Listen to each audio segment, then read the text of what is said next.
지난 시간에 우리가 이 본문으로 똑같이 말씀을 했어요. 그럼 오늘 두 번째인데요. 예수님께서 유대인의 회당에 들어갔을 때 그 유대인의 회당에서 그 이사야서를 내줍니다. 그래서 그 이사야서의 한 부분을 펴서 읽었습니다. 근데 그 내용이 뭐였냐면 가난한 자에게 복음을, 이게 지난주일 말씀이었는데요. 예수님이 오신 목적이니 가난한 자에게 기쁜 소식을 주기 위함이었다. 그것은 심령이 가난한 자에게 은혜를 주시는 것인 동시에 또 우리가 극복해야 할 현실적 가난도 예수 그리스도를 믿음으로 그 마음이 새롭게 돼요. 정말 그 물질에 많고 적음에 연연하지 않고 새로운 자유로운 신앙의 사람이 된다는 것과 더불어 그렇게 되므로 그 사람이 하나님의 은혜를 힘입어 열심히 새로운 마음으로 일하고 헌신하여 또 수고하여 땀 흘려서 물질의 어려움도 극복하게 된다. 그러므로 예수님이 가난한 자에게 복음을 전하시는 귀한 진리의 주체이시다. 아멘이십니까?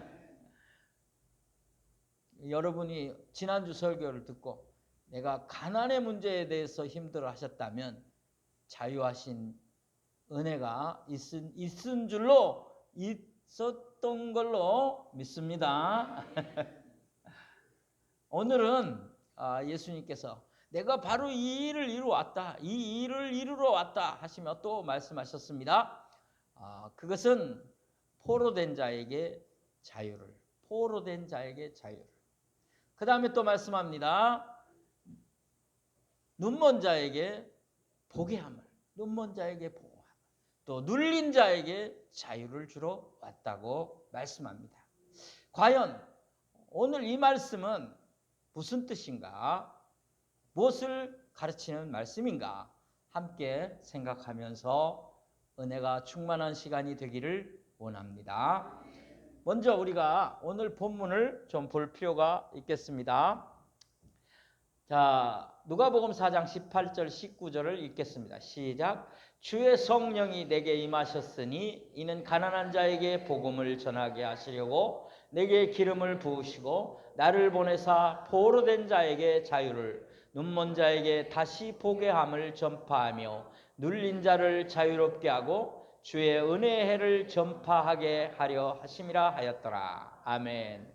주의 성령이 내게 임하시니, 하나님께서 성령으로 예수 그리스도에게, 또 다음 성경 구절에 보면 기름 부으셨다 그랬어요. 그 사명을 맡기셨다 그랬어요. 그것이 뭐였느냐? 예수님이 오신 목적은 가난한 자에게 복음을, 이 일을 위하여 기름을 부었다는 거죠. 사명을 주셨다는 거죠. 그리고 나가서 포로된 자에게 자유를, 눈먼 자에게 다시 보게 함을 전파하며 눌린 자를 자유롭게 하기 위해서 오셨다는 겁니다. 자, 이제 여기서 우리는 이렇게 생각할 수가 있어요. 포로된 자에게 자유니까, 여러분 이스라엘 백성이 지금 포로 아닌 포로로 살고 있습니다. 포로는 이제 딴 나라에 잡혀가는 건데, 이스라엘 백성이 잡혀간 건 아니고 자기 땅에서 살고 있지만 로마의 압정 아래 살고 있으니까 로마의 압정에서 자유케 해주시는 그런 말씀인가?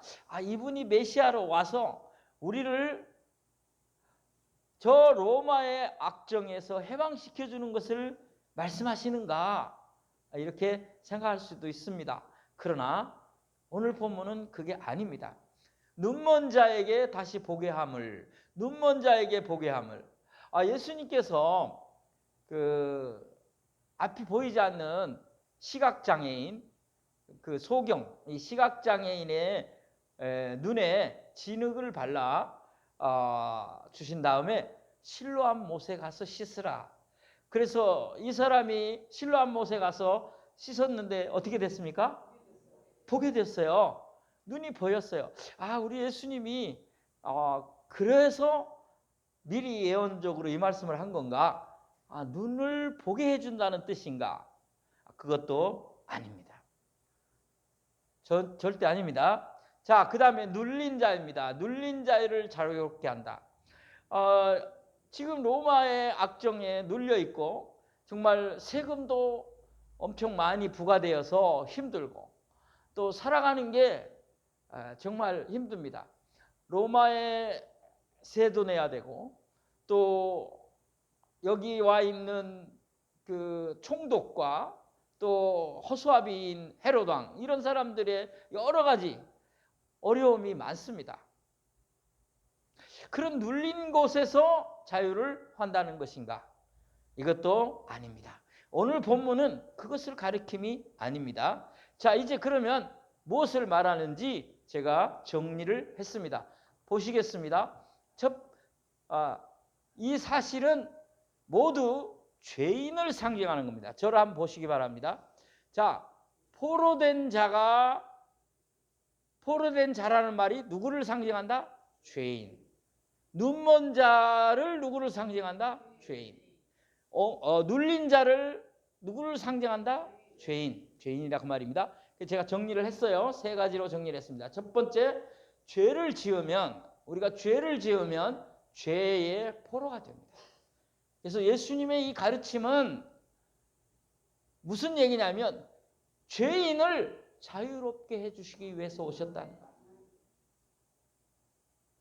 단순히 다른 나라의 포로로 또는 어떤 나라에 의해서 압제당하는 거기에서 해방이 아니라 죄에서 죄인을 위해서 온 거죠. 죄를 지으면 우리 인생은 죄의 포로가 돼요. 죄가 하자는 대로 하게 되고 이 죄를 짓게 만드는 마귀의 조종을 당하게 되는 것입니다. 두 번째 보면 죄를 지으면 죄에 눌린다고 제가 말했습니다. 제가 요거 미리 앞으로 당겼습니다. 다 자유라는 뜻에서 눈먼 자를 뒤로 내고 자, 자유를 주는 거예요. 해방을 주는 거예요. 근데 이 죄를 지으면 사람들은 죄에 눌린다 그 말이에요. 물론 눌리지 않는 사람도 있긴 있어요. 죄를 짓고도 전혀 눌리지 않는 사람이 있어요. 그 사람을 성경은 화인 맞은 사람이라 그렇게 말해요. 화인 맞은 양심. 그러니까 불인두로 지져져서 양심이 기능이 마비되었다 그 말이에요. 그렇지 않으면 죄를 지으면 힘들어해요. 사람들이 다 야 이게 아닌데 하고 고민하고 걱정하는 것을 우리가 어려운 말로 죄의식을 느낀다 그 말이에요. 죄의식을 느끼지 못하는 사람은 희망이 없는 사람이에요. 죄의식을 느끼고 돌아서는 자리로 가야 되는데 죄의식을 느끼고 더 안 좋은 자리로 가는 사람이 바로 죄책감을 느끼는 사람이에요. 그 죄책감이 오니까 너무 많이 눌려서 힘들어서 엉뚱한 생각을 하게 되는 거예요. 다시 말하면 너무 부끄럽고 창피하고 이 죄책감에 견딜 수 없어서 목숨을 끊어버리는 거죠. 극단적인 생각을 하는 거예요. 우리가 공개적인 그런 공인들이 죄를 지은 게 드러났을 때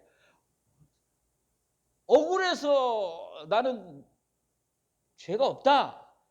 억울하다는 걸 증명하기 위해서 극단적인 선택을 하는 경우도 있지만 죄책감 때문에 하는 사람은 부끄러워서 그러는 거죠.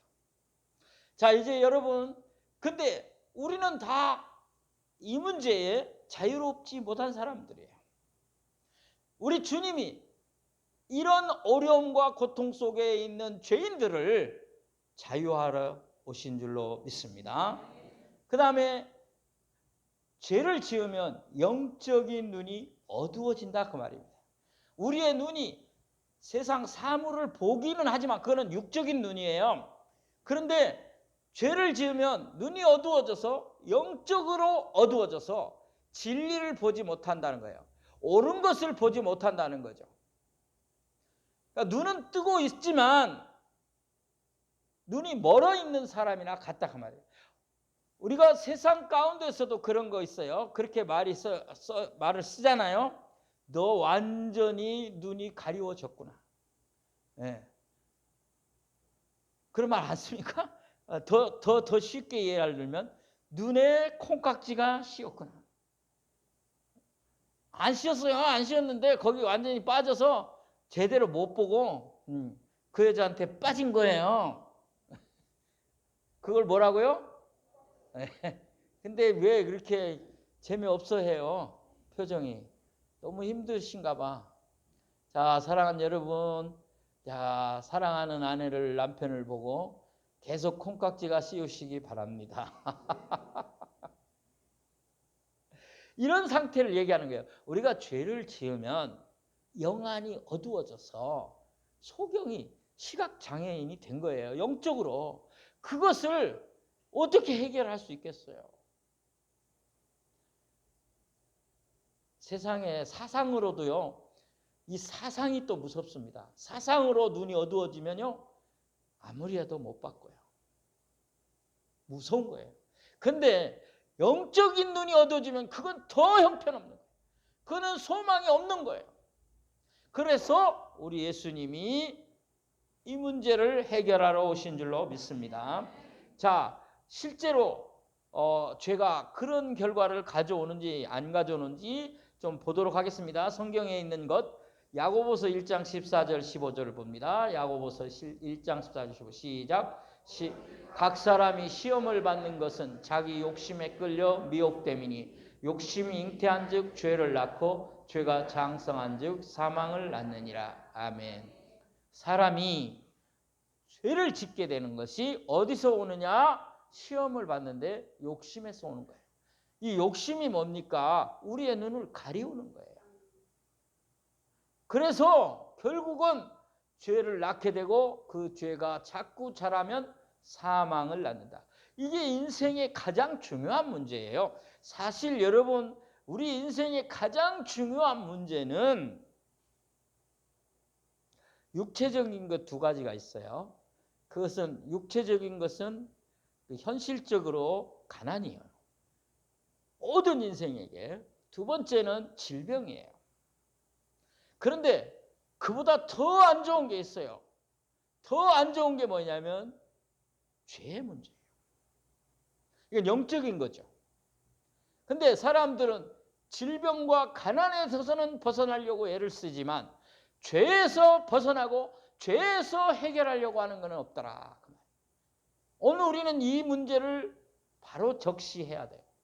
사랑하는 여러분, 이 문제가 해결돼야 다른 문제도 다 풀려나갈 수 있다는 사실을 믿으시기 바랍니다. 자, 성경 구절 한 군데 더 보겠습니다. 요한복음 3장 19절 시작. 그 정죄는 이것이니 곧 빛이 세상에 왔을 때 사람들이 자기 행위가 악함으로 빛보다 어두움을 더 사랑한 것이니라. 아멘. 왜 죄를 짓고 왜 욕심을 가지고 왜 눈이 어두워지는가? 그것은 빛이 왔는데 그 빛을 알아보지 못하는 거예요. 왜 못 알아보냐? 악한 가운데 빠졌으므로. 그 행위가 다 악하다. 죄를 지음으로 빛을 못 보는 거예요. 빛을 못 보는 이유가 어두움을 더 사랑하기 때문이에요. 죄악을 더 사랑하고 있다. 잘못된 것을 다 추구하고 노력하고 힘쓰고 있어요. 그러니 빛을 볼 수가 없죠. 자, 이 빛은 누구십니까? 예수 그리스도입니다. 그래서 죄는 두 가지인데 내가 스스로 짓는 죄, 물론 원죄도 있습니다. 인간이 범하는 육체적 또 영적인 죄가 있습니다. 그런데 육체적 죄는 거의 자범죄요. 또 원죄로 말미암은 자범죄입니다. 또 하나는 뭐냐? 또 하나는 예수를 믿지 않는 죄입니다. 영적으로 어두워져 있어서 어두움을 사랑하기 때문에 빛인 예수 그리스도를 받아들이지 않습니다. 믿지 않습니다. 이 인간들이 지옥에 가는 이유가 뭡니까? 온갖 죄를 저질러서 가는 게 아니라 예수 그리스도를 믿지 않기 때문에 가는 줄로 믿습니다. 그래서 가장 무서운 죄는 빛을 사랑하지 못하고 예수님을 믿지 못하고 어두움을 사랑하는 겁니다. 죄 가운데 머무는 것입니다. 자, 이제 정리를 하겠습니다. 그러면 예수님이 이 문제를 해결하러 오셨기 때문에 예수님의 오신 목적이 정리되었습니다. 자, 예수님의 오신 목적은 가난한 자에게 복음을, 예수님이 오신 목적은 죄인들을 구원하라. 할렐루야. 죄인을 구원하러 오신 줄로 믿습니다. 자, 마가복음 2장 17절을 보겠습니다. 마가복음 2장 17절 시작. 예수께서 들으시고 그들에게 이르시되 건강한 자에게는 의사가 쓸데없고 병든 자에게라야 쓸데있느니라. 나는 의인을 부르러 온 것이 아니요 죄인을 부르러 왔노라 하시니라. 아멘. 이제 여러분이 너무 힘들어하지 마시기 바랍니다. 그러고 보니까 내가 참 많은 죄 가운데 있어서 죄의 포로가 되어 살았구나. 죄의식과 죄책감 때문에 어두움을 더 사랑하고 어두움 가운데 살았구나. 아, 너무 힘들다. 거기까지 괜찮아요. 바울도 오호라 공고한 인생아, 오라 자기는 공고한 자라 그렇게 말했어요. 거기까지 괜찮아요. 그런데 이제 진리를 찾아야 돼요. 이 문제를 해결할 세상에는 이 문제를 해결할 사람도 방법도 없는 줄로 아시기 바랍니다. 오직 누구? 예수님뿐입니다. 예수님뿐. 자, 예수님 뭐라고 말합니까? 병이 있는 사람이 의사가 필요하지. 병 없는 사람한테는 의사가 필요하지 않습니다.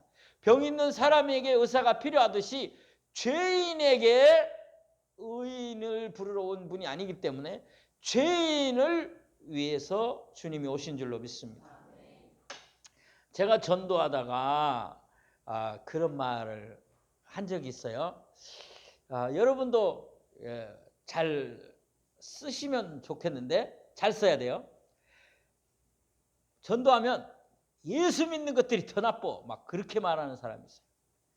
그냥 안 믿겠다고 하면 되지 뭘 그렇게 하나 몰라. 그죠? 그리고 막 예수 믿는 것들이 더 나쁘다 그러고 자기 사돈의 8촌까지 다 들먹이면서 예수 믿는 것들한테 돈 뜯겼다 뭐 했다 뭐 다 얘기해요. 안 그래요? 그런 사람이 있어요. 아주 그냥 강하게 부정하는 사람이 있어요. 그리고 예수 믿는 것들이 더 죄를 지으면서 교회 가서는 용서해달라 그런다고. 알기는 알아. 그래가지고 막 괴롭혀요. 그때 제가 이렇게 말해요. 여러분이 한번 잘 들었다 써보세요. 목욕탕에 왜 갑니까? 사람들이 왜 목욕탕에 갑니까? 네. 때 밀러 갑니다. 씻으러 갑니다. 뭘 씻어요? 몸을 깨끗이 씻으러 갑니다. 그러면 깨끗한 사람은 갈 필요가 있습니까? 없습니까? 어제 씻은 사람은 갈 필요가 있습니까? 없습니까? 없습니다. 갈 필요 없어요. 때가 있어서 씻으러 가는 겁니다. 더러워져 씻으러 가는 겁니다. 저는요, 죄가 많아서 예수 믿고 교회 가서 용서받는 겁니다. 이렇게 하면 그 다음에 말을 더 안 해. 괜찮아요? 그렇게 강력하게 나오는 사람한테는 그렇게 말해.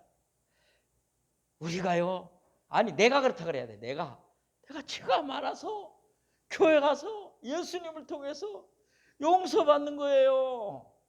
더 할 말이 있겠어요? 그죠? 네. 사랑하는 여러분, 예수님은 의인 부르러 온 거 아니에요. 죄인 부르러 왔어요. 할렐루야.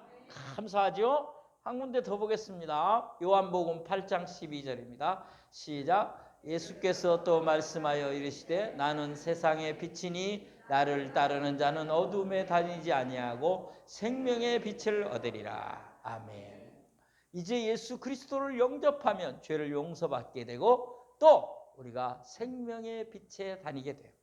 예수 그리스도가 빛이시기 때문에 예수님을 따라 예수님의 은혜로 예수님 말씀에 순종하며 살면 여러분은 생명의 빛 가운데로 가는 줄을 믿으시기 바랍니다. 사랑하는 성도 여러분, 그러면 이제 우리가 해야 할 일이 무엇이겠습니까? 이렇게 말하면 그러네요 하고 주님을 영접해야 되겠네요 라는 정답을 말해요. 그런데 그렇지 않은 사람도 있어요. 아니 오늘따라 왜 죄 얘기만 해? 목사님, 내가 무슨 죄를 그렇게 많이 졌다고 오늘 죄 얘기만 하십니까? 거부 반응을 일으키고 싫은 사람이 있어요. 또 여러분이 밖에 나가서 당신은 죄인이에요. 예수 믿으세요. 그러면 싫어해요. 그렇게 또 하면 안 돼요. 그렇게 하지 마시고 좀 안 다음에 얘기를 그렇게 해야 되는데 사실 이게 심각하고 좀 이렇게 그 마음을 좀 찌르는 그래서 별로 좋아하지 않아요. 그런데 인정할 거는 인정하자고 말이에요. 우리끼리는 말해야 돼요. 여러분, 나는 죄인입니다. 아멘 안 하시? 그래야 예수님이 필요하죠. 나는 의인이다 그러고 교만하면 예수님 필요 없죠. 예수님 그래 잘 먹고 잘 살아라. 어디 한번 보자.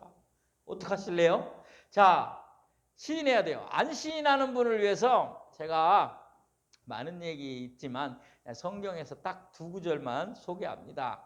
여기서도 자유로우면 내가 그분한테는 말을 안 하고 메달을 수여할게요. 자, 마가복음 7장 22절 3절 보겠습니다. 시작.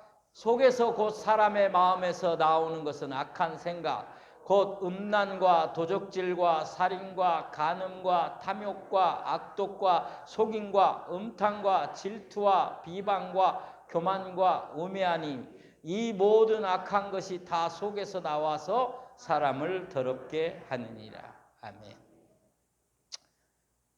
해당 사항이 없으신 분은 이따가 저한테 얘기하세요. 그래서 메달을 드릴 거예요. 그 다음 구절 보겠습니다. 로마서 3장 10절 18절 시작. 기록된 바 의인은 없나니 하나도 없으며 깨닫는 자도 없고 하나님을 찾는 자도 없고 다 치우쳐 함께 무익하게 되고 선을 행하는 자 없나니 하나도 없도다. 여기 보면 하나님을 찾는 자 없다. 아까는 육체적인 자범죄를 살면서 짓는 것이고 여기서는 뭐요? 하나님을 찾지 않는 영적인 믿지 않는 그런 죄까지 포함합니다. 더 보겠습니다. 시작. 그 입에는 저주와 악독이 가득하고 그 발은 피 흘리는데 빠르지 파멸과 고생이 그 길에 있어 평강의 길을 알지 못하였고 그들의 눈앞에 하나님을 두려워함이 없느니라 함과 같으니라. 아멘. 이제 사랑하는 성도 여러분, 시인해야 돼요. 인정해야 돼요. 나는 주님이 필요한 죄인입니다. 그럴 때 하나님의 은혜가 임하게 될 줄로 믿습니다. 이미 예수 그리스도를 영접하고 정말 죄의 문제의 자유와 기쁨을 얻으신 분이 계시다면 여러분들은 또 해야 할 일이 있어요. 그거 뭐냐면 이 용서의 구세주를, 이 기쁨의 소식을 사람들에게 전해야 돼요. 그런데 우리는 여기서만 멈추는 게 아니라 날마다 하나님의 은혜를 사모하는 일이 필요해요. 그게 뭐냐? 이제 적용하는 겁니다. 첫 번째는 죄를 회개하는 겁니다. 두 번째는 예수님을 영접하는 거라고 말했습니다.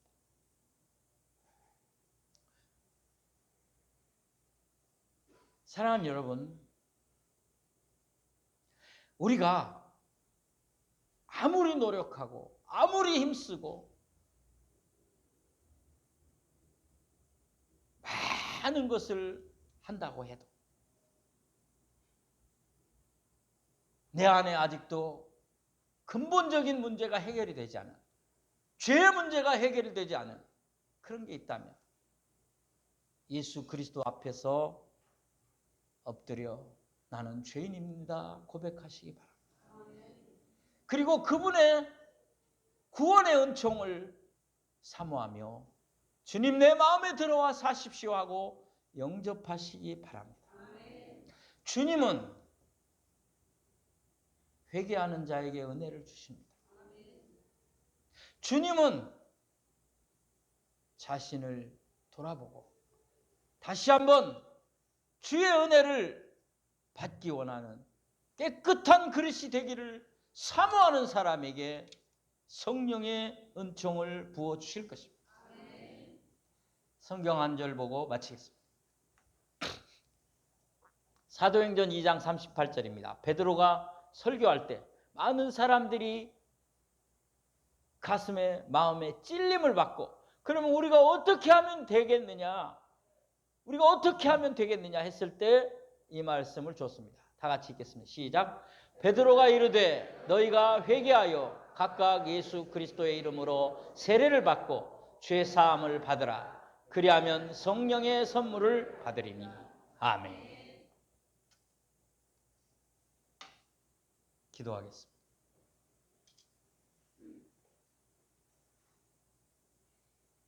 주님 이 땅에 오심은 가난한 자에게 기쁜 소식, 은혜의 소식을 주시기 위함이요. 주님 이 땅에 오셔서 십자가를 지시고 피 흘리시고 몸 찢으심은 죄로 말미암아 포로되고 죄로 말미암아 죄의식과 죄책감에 눌려 시달리는 자들에게 자유를 주시기 위함이요. 욕심으로 죄악으로 눈이 어두워져서 빛을 보지 못하는 영적 장애, 시각 장애를 주님이 해결하여 주시기 위하여 오심인 줄로 믿습니다. 주여 나는 죄인입니다. 주여 나를 긍휼히 여겨 주옵소서. 나를 용서하여 주옵소서. 이제 주님 뜻대로 살기를 원하나이다. 미워하는 마음, 아직도 용서하지 못한 마음, 부정적인 생각, 나를 학대하던 것들, 모든 것들을 회개하고 오직 주님을 사랑하며 주의 뜻을 행하기를 원하나이다. 주여 은혜를 베풀어 주옵소서. 예수님의 이름으로 기도하옵나이다. 아멘.